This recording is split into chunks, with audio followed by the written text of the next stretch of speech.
저는 올해 45입니다.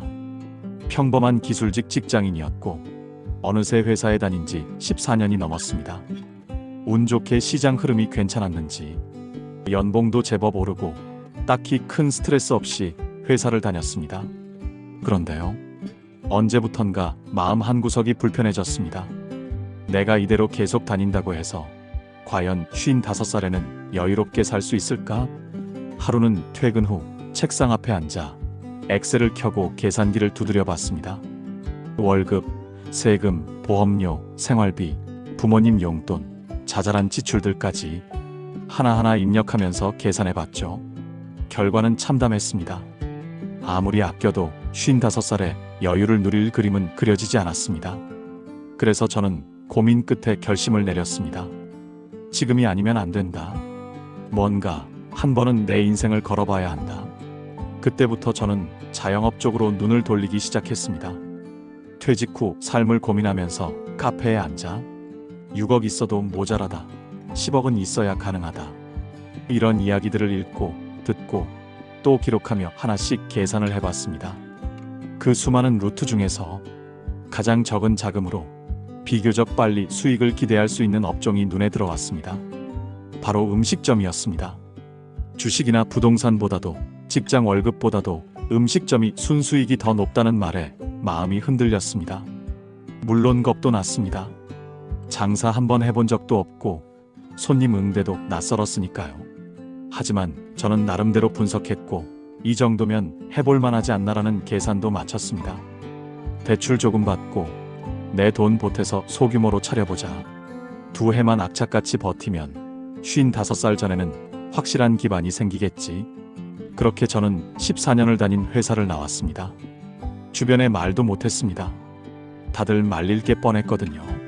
하지만 저는 늦었다고 생각될 때가 가장 빠를 때다라는 말을 믿고 싶었습니다. 그렇게 믿어야만 했습니다. 지금 돌아보면 그때의 저는 너무 순진했습니다. 장사를 한다는 게 단지 맛있는 음식을 만들어 파는 일인 줄만 알았던 거죠. 그 안에 어떤 갈등이 있고 어떤 지옥이 기다리고 있을지 전혀 몰랐습니다. 회사를 그만두고 첫 월요일, 저는 아침 8시에 책상 앞에 앉았습니다. 습관처럼 노트북을 켰고 빈 노트 한 권을 펴서 적기 시작했습니다. 창업 계획, 목표 55세 이전 안정적인 수익 확보. 평소 성격상 철저한 계획형은 아니었지만 이번만큼은 달랐습니다. 모든 걸 걸었으니까요. 14년 다닌 회사를 박차고 나왔고 내 손으로 나를 먹여 살려야 했으니까요. 하루라도 헛되이 보내고 싶지 않았습니다. 가장 먼저 한 일은 자금 계획을 세우는 일이었습니다. 그동안 꾸준히 모은 돈 1억 원, 여기에 은행에서 신용대출로 받은 5천만 원을 더해 총 1억 5천만 원. 생각보다 적지 않은 금액입니다. 저는 이 돈이면 충분히 시작할 수 있으리라 믿었습니다. 물론 여유롭게는 아니더라도 장사를 시작하고 운영하는데 큰 문제는 없을 거라 생각했죠. 첫 번째 지출은 권리금이었습니다. 가게 자리를 보러 다니면서 놀란 건 장사가 잘 안 되는 곳도 기본이 1,000만 원 이상이라는 사실이었습니다. 뭔가 이상하다는 느낌은 들었지만 이쪽 바닥이 원래 그런가 보다 하고 넘겼습니다.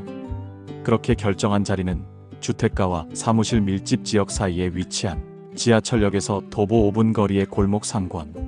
크기는 12평 남짓. 보증금은 1,000만 원, 월세는 180만 원이었습니다. 권리금은 2천만 원. 당장 4천만 원이 빠져나갔습니다. 아직 인테리어도 안 했는데 말이죠. 그 다음은 인테리어 견적을 받았습니다. 처음엔 2천만 원 정도로 할 수 있다고 해서 마음을 놓았는데 막상 계약하고 보니 본공사 들어가기 전에 추가 옵션이 붙습니다.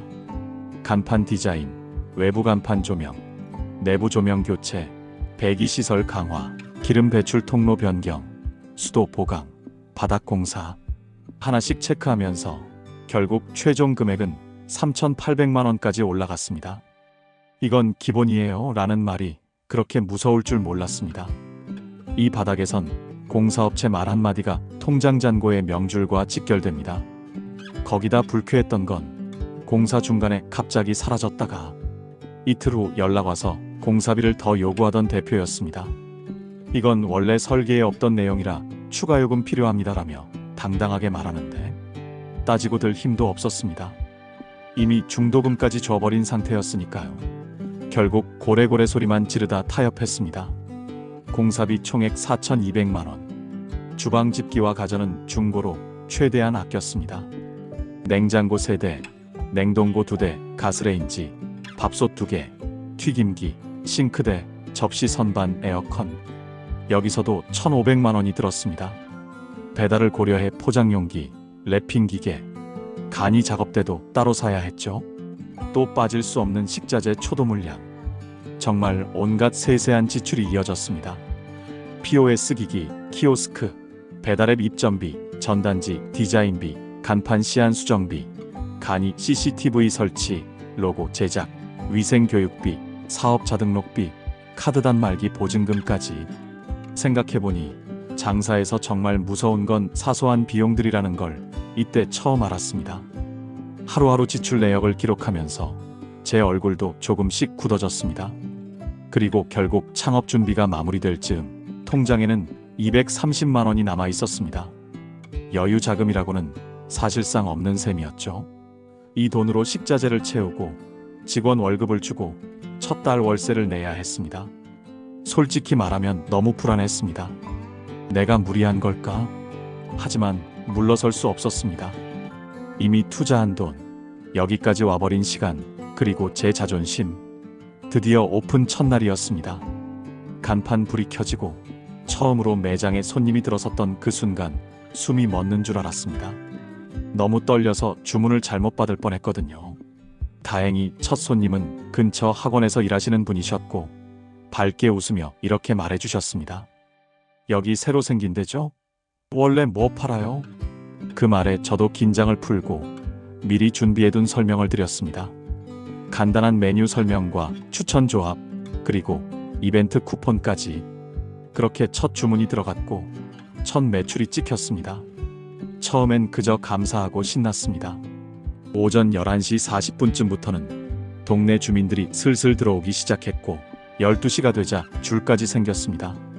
2시 반까지 매장이 꽉 찼고 점심 장사를 마치고 확인한 매출은 57만 원. 하루 목표를 초과한 수치였습니다. 이렇게만 가면 성공할 수 있겠다는 생각이 들었습니다. 하지만 뭔가 이상했습니다. 그날 이후로도 손님은 계속 많았지만 생각보다 돈이 안 남았습니다. 하루 매출은 60만 원, 어떤 날은 70만 원까지 찍혔는데 가게 통장에 남는 돈은 너무 적었습니다. 이상해서 매출 지출 항목을 다시 정리해봤습니다. 재료비, 배달 수수료, 카드 수수료, 부가세, 일회용품비, 월세, 전기세, 가스비, 인건비, 그리고 제가 몰랐던 각종 숨은 비용들까지.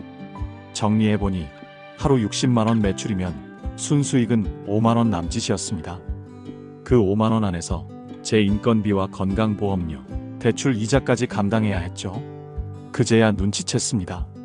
손님이 많다고 수익이 나는 게 아니구나. 그리고 또 하나. 처음엔 손님 대부분이 웃으며 인사하고 칭찬도 해주고 리뷰도 잘 써주셨습니다. 그런데 일주일 정도 지나자 분위기가 바뀌기 시작했습니다. 리뷰에 별점 3점짜리가 보이기 시작했고 친절하긴 한데 음식이 평범함, 양이 생각보다 적어요 같은 글이 올라왔습니다.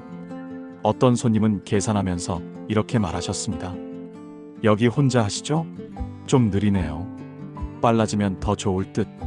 물론 정중하게 말하신 거였지만 그 한마디가 마음에 남았습니다.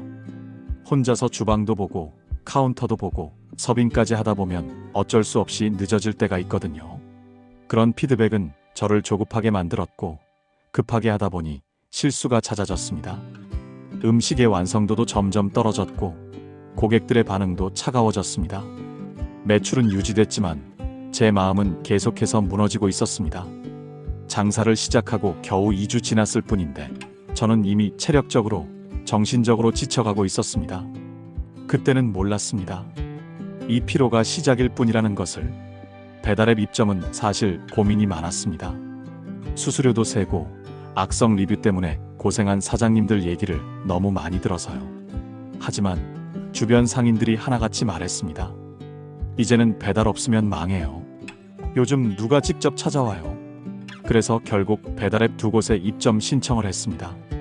등록비도 내고 사진도 촬영하고 메뉴도 다시 정비하고 포장 용기도 새로 바꿨습니다.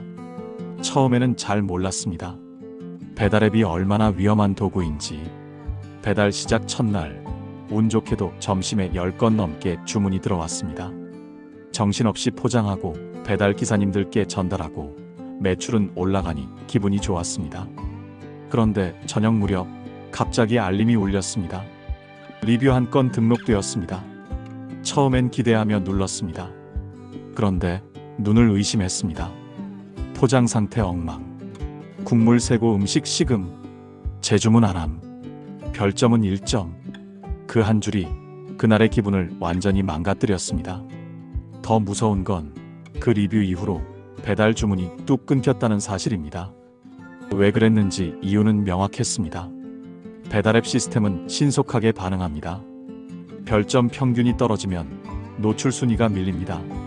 리뷰 수, 응답 속도, 사장님 답글 여부, 심지어 사진까지 알고리즘에 반영됩니다. 그때부터는 리뷰에 목을 맬 수밖에 없었습니다. 리뷰가 좋으면 감사 인사를 남기고 안 좋으면 최대한 정중하게 사과하고 경우에 따라 쿠폰도 드렸습니다.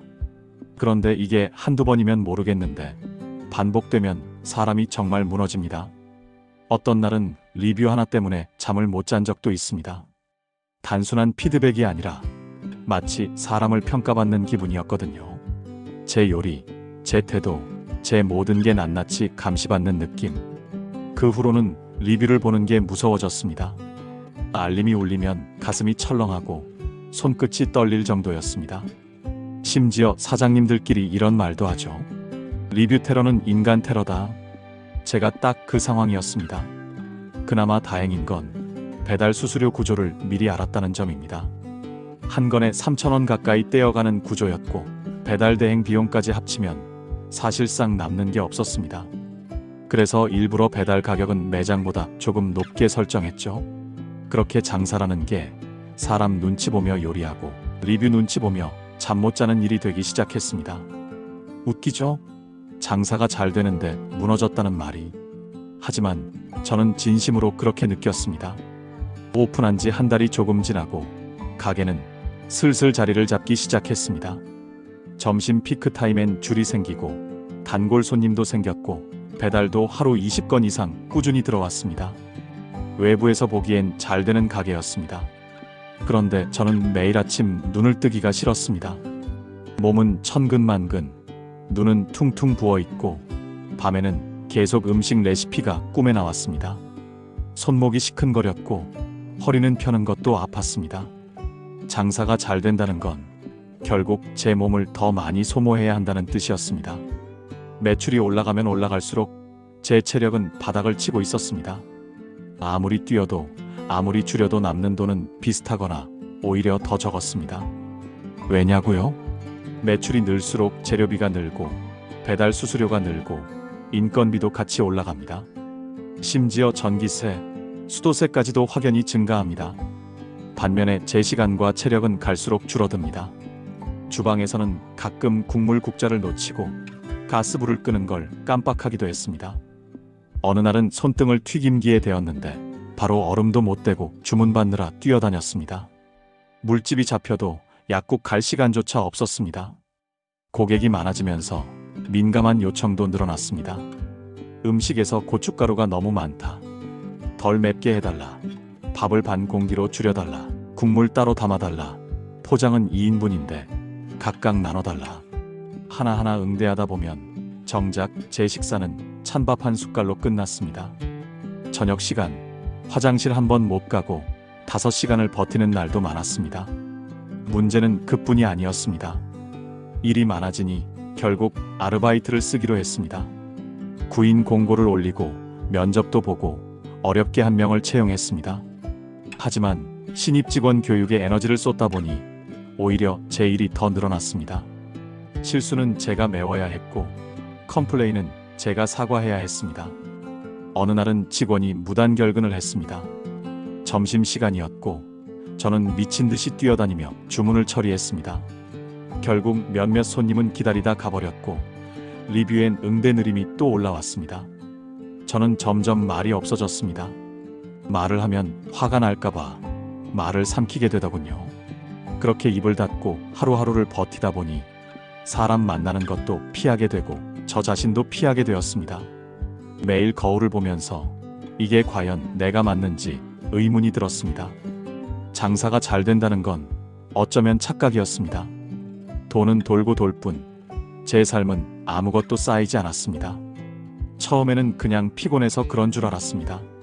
아침마다 허리가 뻐근하고 팔이 저릿저릿했지만 잠을 못 자서 그런가 보다 하고 넘겼습니다. 그런데 어느 날 갑자기 계단을 오르는데 숨이 턱 막히는 거였습니다. 땀이 식지 않고 가슴이 두근거리면서 손끝이 저리기 시작했죠. 그날은 가게 문을 닫고 병원에 가야겠다고 결심했습니다. 하지만 현실은 그럴 수 없었습니다. 점심 장사 예약도 있었고 그날은 아르바이트생도 결근이었습니다. 가게를 비우면 하루 매출이 통째로 날아가는데 그 손해는 제가 고스란히 감당해야 했습니다. 그래서 또 참고 일했습니다. 괜찮아지겠지. 하루만 더 버티면 나아지겠지. 하지만 몸은 정직했습니다. 한 달쯤 지나자 손목이 굳는 느낌이 들었습니다. 저린 감각이 사라지지 않고 유리컵 하나 드는 것도 힘들었습니다. 설거지를 하다 물컵을 떨어뜨렸고 기름솥 근처에서 중심을 잃고 넘어질 뻔하기도 했습니다. 그래서 결국 아침 일찍 근처 정형외과에 들렀습니다. 의사 선생님은 제 손목을 한번 보더니 단호하게 말씀하셨습니다. 손목 터널증 후군입니다. 무리하시면 안 됩니다. 그 말에 저는 웃었습니다. 지금 무리 안 하면 당장 월세를 못 냅니다. 그렇게 진단서를 받아들고 나왔지만 치료는커녕 약만 받아서 가게로 돌아갔습니다. 진통제를 먹고 일하면 버틸 수 있을 줄 알았습니다. 그런데 버틴다고 해결되지는 않더군요. 체력적으로도 한계가 왔습니다. 하루에 서서 일하는 시간이 평균 14시간이 넘었습니다. 아침 9시에 오픈 준비를 시작하고 재료 손질하고 점심 장사 후에는 정리와 배달 포장, 그 뒤엔 저녁 장사와 마감 정리. 퇴근은 새벽 1시였습니다. 잠은 늘 부족했고 자는 동안에도 꿈속에서 주문을 받고 있었습니다. 몸은 천천히 고장나고 있었고 마음도 따라 망가져가고 있었습니다. 그 와중에 손님은 더 많아졌고 그만큼 민감한 컴플레인도 더 늘어났습니다. 국물이 식었다. 소스가 새었다. 사장님 표정이 안 좋았다. 단순한 말 한마디에 하루 기분이 무너졌고 저는 점점 감정을 잃어갔습니다. 누가 무례한 말을 해도 화낼 기운이 없었고 누가 친절하게 말해도 웃을 여유가 없었습니다. 가끔 그런 생각이 들었습니다. 내가 왜 이걸 하고 있을까? 물론 답은 정해져 있었습니다. 대출, 카드값, 월세, 생활비. 아무리 몸이 망가져도 가게는 돌려야 했습니다. 누군가 대신해 줄 수도 없었고 제가 빠지면 모든 게 무너졌습니다. 그러다 어느 날 정말 큰일이 났습니다. 튀김기를 청소하다 미끄러졌고 팔뚝이 기름통에 닿았습니다. 화상, 물집이 바로 올라오고 껍질이 벗겨졌습니다. 그런데요, 그 와중에도 저는 병원 대신 약국에 갔습니다. 왜냐고요? 병원은 비싸니까요. 그리고 병원 다녀오는 그 시간 동안 가게 문을 닫아야 하니까요.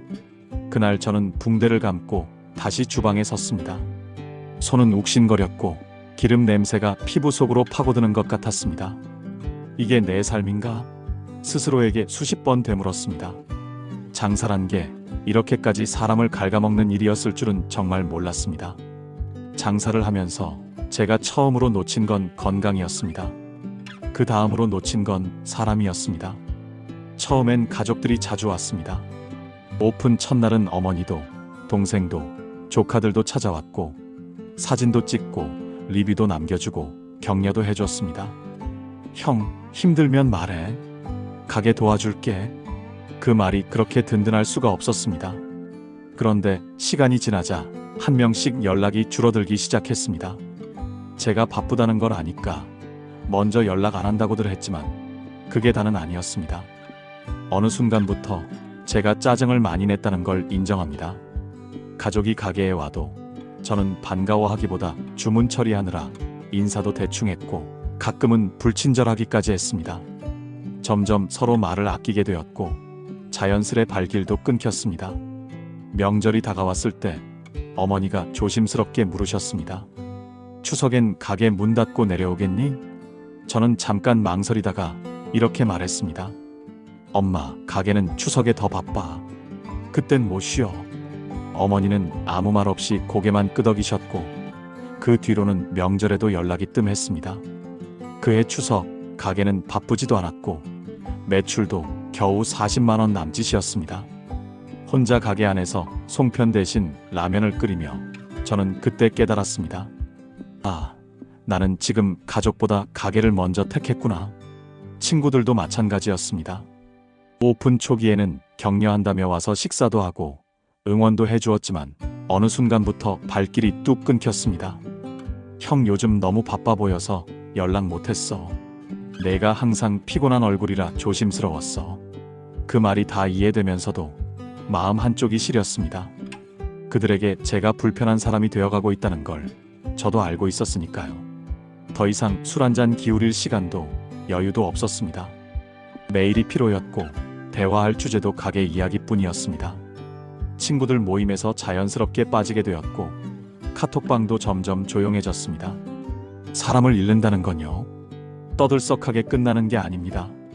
조용히 아주 서서히 멀어지는 겁니다. 그러다 어느 날 정말 가까운 친구에게 전화를 걸었습니다. 나 요즘 좀 힘들어. 그 친구는 말없이 제 얘기를 들어주더니 이렇게 말했습니다. 형, 가게 접을 생각은 없어? 그 한마디에 저는 아무 말도 하지 못했습니다. 접는다는 말을 꺼낸 친구가 밉지는 않았지만 그 말이 너무 현실 같아서 더 아팠습니다. 지금까지 버틴 이유는 단 하나였습니다. 포기할 수 없었기 때문입니다. 그 많은 돈을 쏟아부었고 그 많은 시간과 체력을 바쳤고 이제 와서 문 닫는 건 실패자라는 낙인을 찍는 것 같았거든요.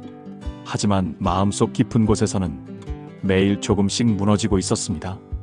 그날 아침 가게 셔터를 올리는데 손이 덜덜 떨렸습니다.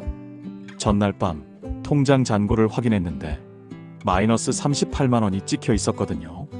카드 결제일은 내일이었습니다. 이미 돌려막기도 한계였고 연체는 시간 문제였습니다.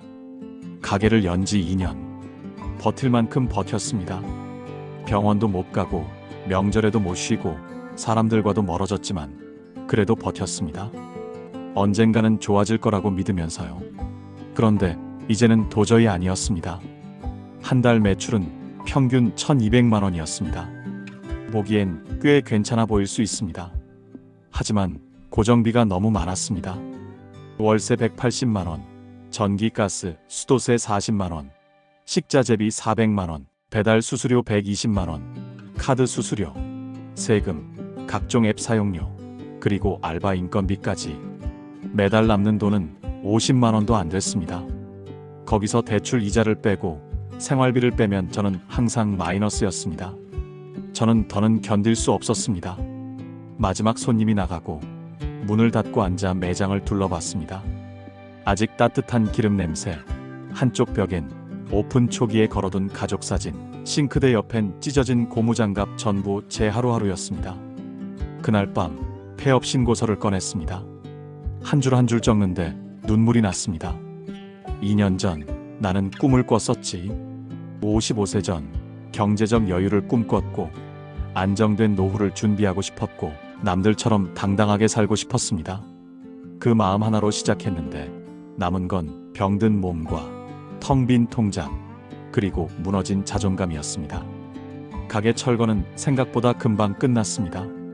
냉장고, 튀김기, 집기들은 중고업체가 헐값에 가져갔고 인테리어는 철거 비용까지 제가 내야 했습니다.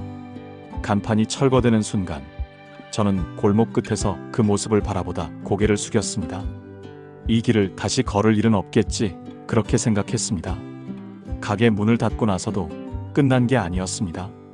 오히려 진짜 시작은 그때부터였습니다. 폐업 신고를 하고 장비들을 정리하고 간판이 철거되고 나면 뭔가 시원할 줄 알았습니다. 그런데요, 이상하게도 머릿속이 더 복잡해졌습니다. 이제 어떻게 살아야 하지? 가장 먼저 맞닥뜨린 건 잔존 채무였습니다. 정리하자면 이렇습니다. 창업 당시 대출받은 5천만 원은 이자만 겨우 갚고 있었고, 추가로 돌려막기 했던 카드론 1,200만 원, 마이너스 통장 500만 원, 폐업 직전 미납된 부가세와 카드 수수료까지 합치면 빚이 약 7천만 원 가까이 남아 있었습니다. 가게는 없어졌는데 빚은 그대로 남아 있었습니다. 권리금이요? 그런 건 없었습니다. 철거할 때 기물 손상 없이 원상복구하라는 계약 조건 때문에 오히려 400만 원 넘게 들었습니다. 폐업 비용이 따로 든 거죠. 폐업 후 첫 달 저는 문자 알림음이 울릴 때마다 심장이 덜컥했습니다. 연체 안내, 카드 결제일 임박, 이자 납입 요청. 그 모든 게 하나의 그림자처럼 저를 따라다녔습니다. 무언가라도 해야 했습니다. 당장 수입이 없었으니까요. 그래서 새벽 배송 아르바이트를 시작했습니다.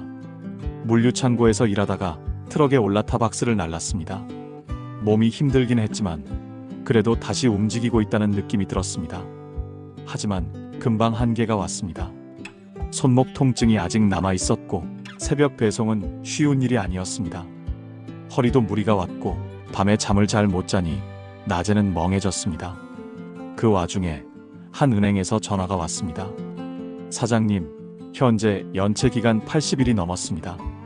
90일부터는 워크아웃 접수가 되니 가보셔서 상담을 권장드립니다. 그 전화 한 통이 저를 현실로 다시 끌어내렸습니다.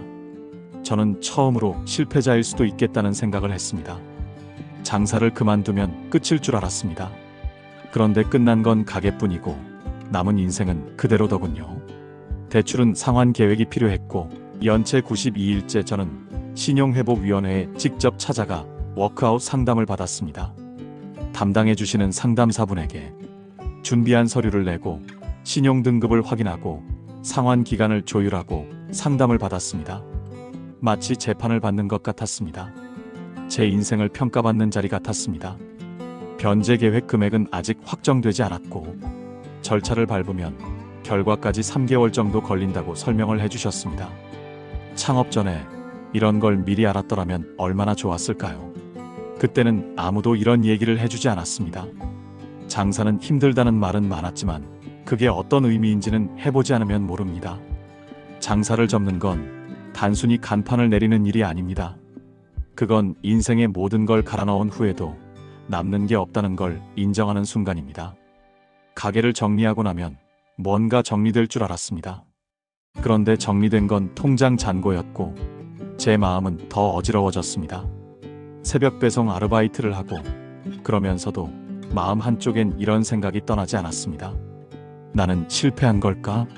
누군가에게 말하진 않았지만 스스로를 자꾸 작게 만들고 있었습니다. 집에서는 최대한 밝은 척했고 친구들에겐 가게 정리하고 쉬는 중이라고 했습니다. 어머니 앞에서는 더더욱 아무 말도 못했습니다. 사실 가장 무서웠던 건 시선이었습니다. 장사한다고 자랑하더니 망했구나. 그래서 창업은 아무나 하는 게 아닌 거야. 애초에 무리했지. 이런 말들을 누가 한 것도 아닌데 제 머릿속에서 계속 반복됐습니다. 혼잣말이, 독백이 점점 비수가 되어 스스로를 찔렀습니다. 우울감이 깊어졌습니다. 아무것도 하기 싫고 누워만 있고 싶고 핸드폰 울리는 소리에 깜짝 놀라고 문자가 와도 열어보지 못하는 날들이 이어졌습니다. 어느 날은 새벽 3시에 눈을 떴는데 숨이 쉬어지지 않았습니다. 심장이 두근거리고 식은땀이 나고 불을 켤 힘조차 없었습니다. 그저 천장을 보며 이렇게 생각했습니다. 내가 지금 무너지고 있구나. 그래서 그날 아침 정신건강의학과를 예약했습니다. 용기를 냈다고 생각했지만 병원 문 앞에서 발걸음을 돌리고 말았습니다. 접수 창구 앞에 서 있는 것조차 왠지 모르게 부끄러웠습니다. 내가 정신과에 가는 사람인가? 그 생각이 발목을 잡았습니다. 하지만 돌아서는 제 뒷모습은 누가 봐도 지쳐있는 한 사람이었습니다. 그날 이후 저는 매일 일기처럼 혼잣말을 녹음하기 시작했습니다. 스마트폰 메모장을 열고 감정을 털어놓기 시작했죠. 오늘은 나름 괜찮았다. 걷다가 바람이 시원했다. 그렇게 아주 작고 사소한 것들을 붙잡기 시작했습니다. 그러던 어느 날 전화를 받았습니다. 예전에 일하던 직장 동료였습니다. 그가 조심스럽게 물었습니다. 혹시 다시 일할 생각은 없니? 심장이 쿵 내려앉는 느낌이었습니다. 실패자라는 낙인을 스스로 찍고 살던 제게 누군가가 다시 기회를 주는 듯한 말이었습니다. 저는 망설이다가 말했습니다. 할 수 있을진 모르겠지만 다시 해볼게. 다음 날 저는 새벽 배송일은 솔직하게 못한다고 말씀을 드렸고, 그날 이후 하루 1시간씩 책상 앞에 앉아 일했던 기술들을 다시 복귀하고 자격증도 다시 꺼내봤습니다. 아직도 완전히 회복된 건 아닙니다.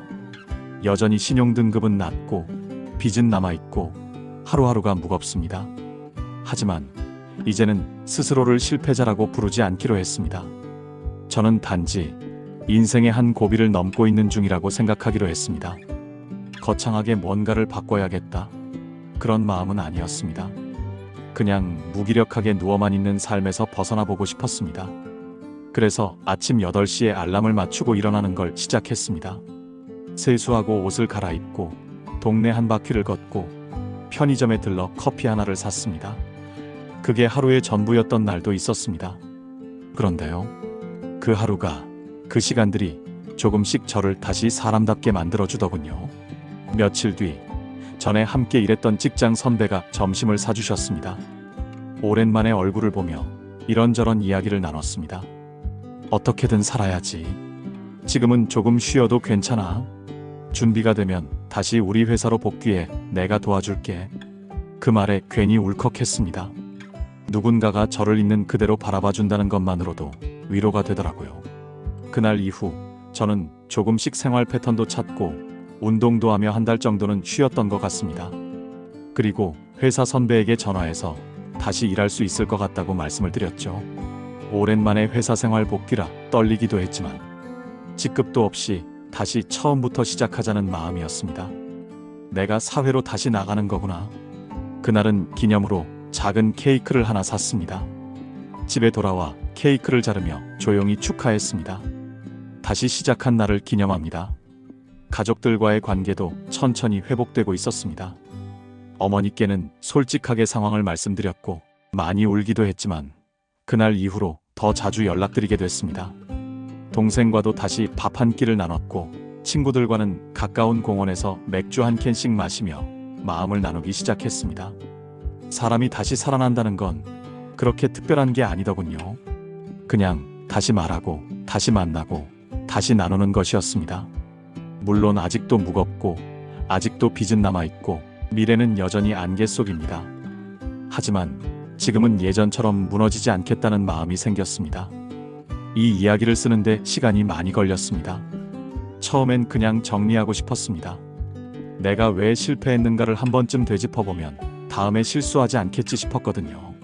하지만 쓰면 쓸수록 깨달았습니다. 이건 단순히 실패의 기록이 아니라 제 인생의 가장 깊은 터널을 지나온 기록이라는 걸요. 2년간의 자영업, 1억 5천만 원의 창업 자금, 그 안에서 버텨낸 수많은 밤들과 무너진 몸과 마음, 그리고 결국 남겨진 것은 아주 작고 조용한 다시 살아보려는 용기 하나였습니다. 저는 지금도 생각합니다. 그때 가게를 안 했더라면 어땠을까? 분명 지금보다 덜 아팠을 겁니다. 돈도 조금은 남아 있었을지 모르고 관계도 덜 상했을지 모릅니다. 하지만 그 대신 지금처럼 사람의 감정이 얼마나 부서지기 쉬운지, 그리고 다시 일어나는 게 얼마나 눈물 나는 일인지는 몰랐을 겁니다. 이제는 알게 되었습니다. 세상에 쉬운 일은 없다는 걸. 아직 워크아웃 결과를 기다리고 있습니다. 그 사이 회사를 복귀하여 다시 일을 하고 있습니다. 상환 기간이 얼마나 나올지 모르겠지만 이 악물고 다시 살아보려고 합니다. 장사는 돈만 있다고 되는 게 아니고 성공은 노력만으로 보장되지 않으며 무너지는 순간은 누구에게나 올 수 있다는 것. 그 무너짐 앞에서 조금이라도 덜 무너지기 위해 이런 이야기들이 더 많아졌으면 좋겠습니다. 누군가 장사를 준비한다면 이 영상을 보며 조금은 더 조심하길 바라는 마음입니다. 그러니 부디 살아남으시길 바랍니다. 버티는 것 그 자체로도 충분히 훌륭하다는 걸. 여기까지 들어주셔서 감사합니다.